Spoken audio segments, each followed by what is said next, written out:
Hey y'all, welcome back to my channel. So, you guys have asked a few times, how are my daughter's locks? So, I'm going to show you our retie this past weekend.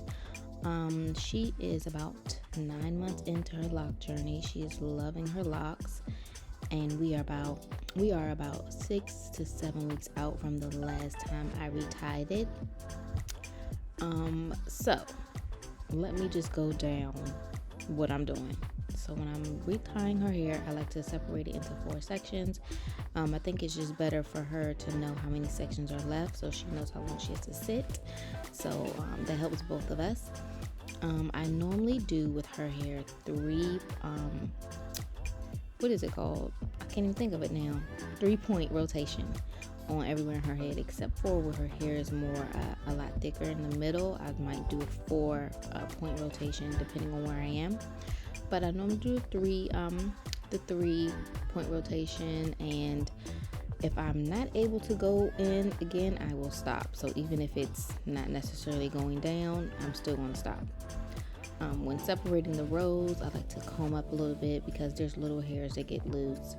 So I just like to comb up instead of trying to force a straight part per se.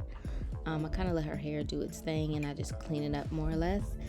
And what helps me is making sure I can keep up with her retie schedule. There was one time we did a retie, and it was maybe over 2 months since she had the last one, and it took us so long, and she hated it, and it was a lot of marrying and all the things. So I'm trying to get better making sure that I'm on schedule. Let's see.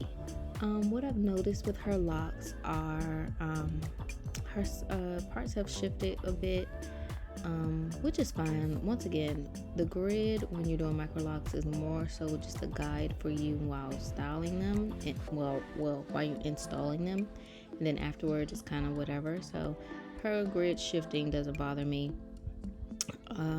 Some of her locks are like a little fatter at the end, so I haven't decided yet if I'm going to crochet them to, I guess, I hate to say thin them out, but just make them a little more slender, or if I'm going to comb out the ends a little bit towards the middle, because that's where that's happening the most, and just let them do their thing from there. But this process took about 4 hours altogether. Of course, we had breaks. Sarai was there, so I was breastfeeding her. We also, in the middle of it, as you can see, there was a clothing change. We all took not me, but the kids took baths and showers so they could be ready to go to bed once I was done, because it was a school night. And yeah, she loved the results. I love her hair. She still loves her hair, which is great. It's growing, it's healthy. We just got to keep up with it. We're going to try some styles soon. I think I'm going to do some protective styles over her locks, just to give her some options. So maybe like some invisible locks or something. We're talking about it, but since I just retied it, I'm going to let it do its thing, let it loosen up a little bit. But I hope you guys enjoyed this video. If you have any questions about her hair or how I'm taking care of her hair, please let me know. At the end, I do spray her hair with a spray bottle. In that spray bottle, there's distilled water, lemongrass essential oil, and tea tree oil.